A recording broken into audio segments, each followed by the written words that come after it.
Good afternoon, students, and welcome to Raja Rajesh Institute in Maths classes. अब गौर कीजिए, आज हम आपको बताने जा रहे हैं टाइम, स्पीड एंड डिस्टेंस, और इसके ऊपर में आप मेंशन करेंगे, देखिए क्या लिखा हुआ है, कांस्टेंट प्रोडक्ट रेशियो। यहाँ देखिए CPR। तो आज देखिए टाइम, स्पीड, डिस्टेंस में क्या क्या लर्निंग पॉइंट है, और उससे पहले CPR क्या है, इस पे भी हम आगे आते हैं। आइए, सबसे पहले स्लाइड्स पे सवाल दिए हुए हैं बोर्ड पे, आप सवाल को थोड़ा पढ़िए। सबसे पहला काम सवाल पढ़ना है। उसके बाद दूसरा काम ये है, जो स्पीड, डिस्टेंस और टाइम के लिए हम CPR का इस्तेमाल कैसे करेंगे और CPR क्या है, इसके बारे में हम आपको थोड़ा ब्रीफ करते हैं, जिससे सवाल बनाने में सुविधा होगी। अदरवाइज आप इस सवाल को बनाने में आपको टाइम ज़्यादा लग जाएंगे, इसलिए कम समय में सवाल को क्रैक करना है, तो आपको क्विक रिस्पॉन्ड करने के लिए कुछ न कुछ टेक्निक एडॉप्ट करना पड़ेगा। तो आइए, सबसे पहले जब लर्निंग पॉइंट में सबसे पहला बात हम ये बोलते हैं, सबसे पहला पॉइंट ये बोलते हैं लर्निंग पॉइंट में, जो ये स्पीड, टाइम एंड डिस्टेंस का सवाल है, तो उसको हम फार्मूला याद नहीं करना है। एक ट्रायंगल बना लीजिए, यहाँ डिस्टेंस लिख दीजिए, यहाँ स्पीड लिख दीजिए, यहाँ टाइम लिख दीजिए, और इसको लिख दीजिए D बराबर S इंटू टी। आपको जो भी क्वेश्चंस के अकॉर्डिंगली अगर रिक्वायर्ड है, आप उसको ट्रांसपोज करके आप काम कर सकते हैं और अपने प्रॉब्लम को सॉल्व कर सकते हैं। दूसरा इंपॉर्टेंट पॉइंट, ये पहला इंपॉर्टेंट पॉइंट हुआ। दूसरा इंपॉर्टेंट पॉइंट क्या है लर्निंग पॉइंट्स में?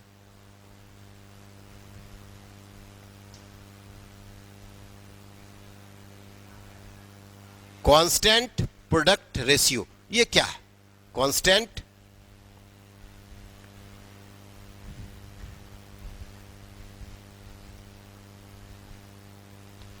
प्रोडक्ट रेशियो, ये क्या है?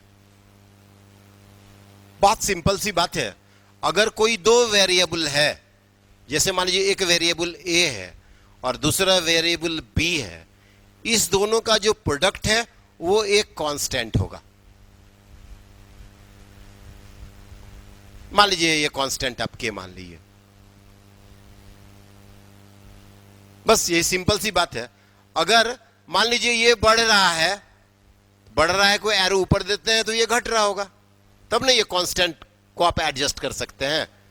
और अगर मान लीजिए A और गुना B है, अगर A घट रहा है तो ये बढ़ रहा होगा, तभी ही कांस्टेंट आएगा। इसी को कहते हैं कांस्टेंट प्रोडक्ट रेशियो। नाम से समझिए, अगर दो वेरिएबल का हम प्रोडक्ट करते हैं तो उसका रिजल्ट एक कांस्टेंट आना चाहिए, और कांस्टेंट आने के लिए एक दूसरे का रिलेशन क्या होगा, इससे इनवर्सली प्रोपोर्शनल होगा। ये बात। अब आइए सवाल पे आते हैं। सवाल के डेटा को हम समझने के लिए सबसे पहले करते हैं, सवाल को पढ़ते हैं। कहता है, जो कोई एक रेसिंग कार रेसिंग ट्रैक पर 108 किलोमीटर प्रति घंटे की औसत गति से एक चक्कर पूरा करने में 15 मिनट लेती है, ठीक है, और एक चक्कर को 12 मिनट में पूरा करने के लिए इसको अपने स्पीड में कितना इंक्रीज करना पड़ेगा, है ना? लिखा हुआ है, जो how much should it increase its speed in complete the lap in 12 minute. यानी कहने का मतलब, हम आपको जो बोल रहे हैं, अगर मान लीजिए हम राउंड कोई ट्रैक ही मान लिए सुविधा के लिए, और वो ट्रैक में 108 किलोमीटर जो डेटा आपका दिया हुआ है, 108 किलोमीटर प्रति आवर के स्पीड से चल रहा है ना, और इसको ये ट्रैक को पूरा करने में 15 मिनट लगता है। आप गौर कीजिए। और उसके बाद ये बोल रहा है, भाई मेरे, अगर इसी ट्रैक को पूरा करने के लिए अगर 12 मिनट में इसको हम चाहें हम पूरा कर लें, तो उसका स्पीड में कितना इंक्रीज करना पड़ेगा। ये सवाल है आपका। यानी कहने का मतलब, आप इस बात को समझिए, अगर स्पीड और टाइम अभी आप किए हैं वहां से, है ना, स्पीड गुना टाइम बराबर डिस्टेंस, इसका मतलब ये ट्रैक तो कांस्टेंट है, डिस्टेंस तो कांस्टेंट है। इसका मतलब अगर टाइम कम लगेगा, 15 से 12 मिनट लगेगा, तो इसका मतलब है हमको स्पीड तो बढ़ाना पड़ेगा, इसलिए ऊपर वाला एरो किए, और टाइम को क्या करना पड़ेगा, टाइम हमको कम कर रहा है तो घट रहा है, 12 मिनट में कम कर रहा है, इसलिए जब टाइम कम लगेगा तो स्पीड हमको बढ़ाना पड़ेगा। और ये तो कांस्टेंट है, ट्रैक कांस्टेंट है, यही कांस्टेंट प्रोडक्ट रेशियो को हमने कास्ट कर दिया। अब आइए इस सवाल को हम फिर एड्रेस करते हैं, कैसे अब बनेगा ये सवाल। अब यहां आपको डेटा पता है, this one is your track, जिसमें गाड़ी 108 किलोमीटर पर आवर से चल रही है, स्पीड है ये, यानी ये क्या है, स्पीड है, और टाइम इसको लगता है 15 मिनट, गौर कीजिए। और यानी इसका मतलब है यहां टाइम भी है और मेरा ट्रैक का डिस्टेंस तो कांस्टेंट है, यानी इसका मतलब आप ये बात समझिए, अगर टाइम अब कितना मिनट में इसको ट्रेवल करना है, 12 मिनट में वो ट्रेवल करेगा सेम ट्रैक को। तो टाइम अगर कम लग रहा है, कम लगने का मतलब सिंबल तो आपको बताएं, टाइम कम लग रहा है तो स्पीड तो बढ़ाना पड़ेगा,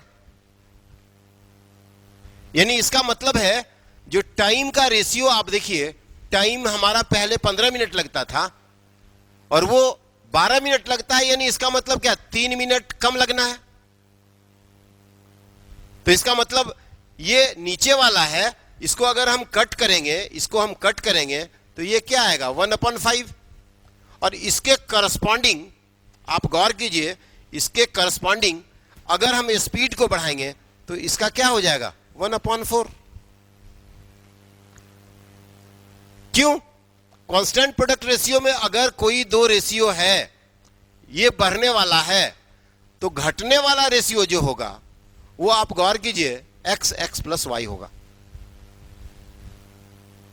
यानी आप देखिए ये बड़ा है और ये छोटा है, दिखने से ही लग रहा है, क्योंकि इसके न्यूमरेटर और डिनोमिनेटर, न्यूमरेटर तो कांस्टेंट है, आप डिनोमिनेटर देखिए, इसके डिनोमिनेटर बड़े हैं, जो बड़ा होगा तो छोटा होगा, इसलिए आप यहां से कर सकते हैं। इसका मतलब क्या, ये 1/4 जो है ये हमारा स्पीड आया, लेकिन हमारा स्पीड तो गिवन है 108 किलोमीटर पर आवर गुना 1/4। अगर इसको आप कट करेंगे तो 4 2 जा 8 एंड 4 7 जा 28, हमारा 27 किलोमीटर पर आवर स्पीड हुआ। तो आइए देखते हैं हम फिर स्लाइड पे आके, है या नहीं, यहां आपका आंसर है। तो इसलिए इसमें इस सवाल में इंपॉर्टेंट बात क्या है, ये टॉपिक तो स्पीड, टाइम एंड डिस्टेंस का है, तो उसको आप, उससे आप रूबरू हुए उसके कंसेप्ट से।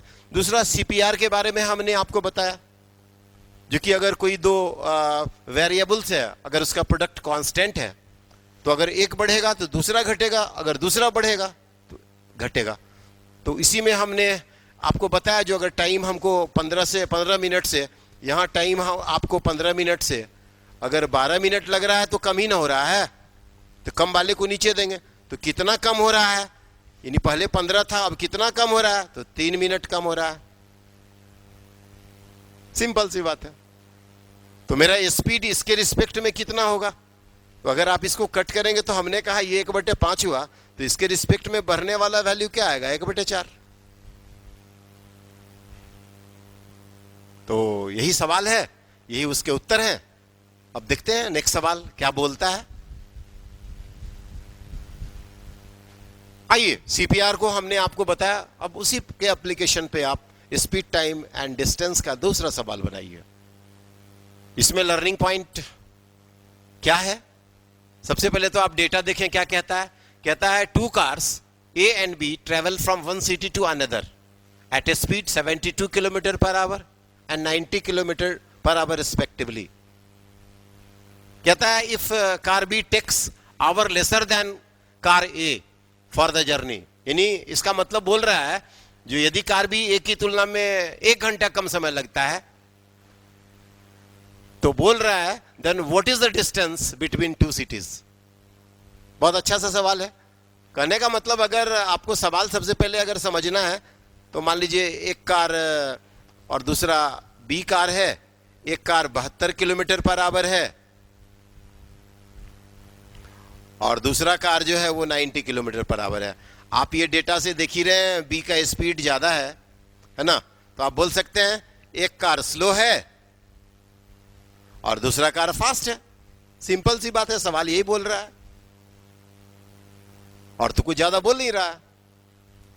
इसका मतलब है अब हम और बोलता है जो कार जो फास्ट है वो 1 घंटा पहले पहुंचता है, तो बोलता है उस शहर की दूरी बताइए। मान लीजिए कोई शहर है पटना और दूसरा शहर है वाराणसी, है ना, बनारस।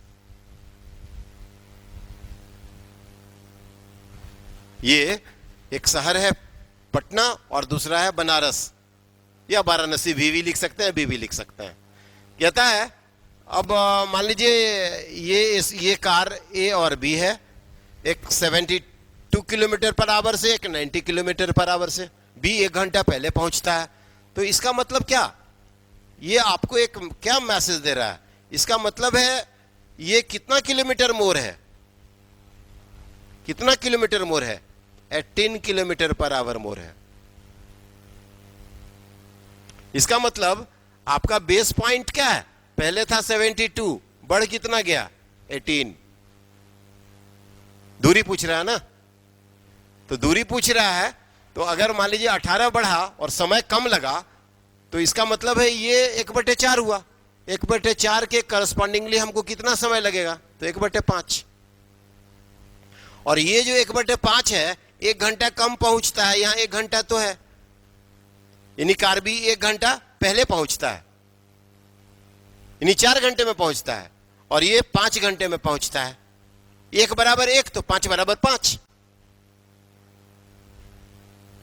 तो इसका मतलब है हमको डिस्टेंस पूछ रहा है।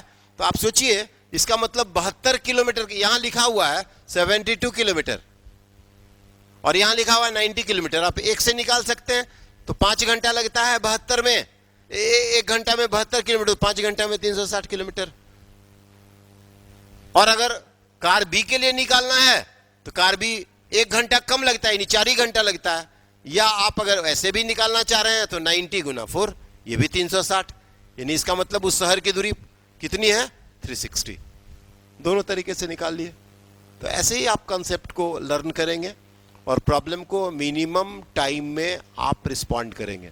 जब तक कॉम्पिटिटिव एग्जामिनेशन में आप अपने कंसेप्ट को मजबूत करते हुए मिनिमम टाइम में जब तक क्रैकिंग नहीं करेंगे क्वेश्चन आयर को, तब तक हमें लगता है परीक्षा उतनी आसान नहीं रहेगी। तो इसलिए फिर नेक्स्ट लेक्चर में हम एक और भी अच्छे सवाल के साथ आएंगे नेक्स्ट सीक्वेंस में। तो let us call it a day. आज से तक बाय।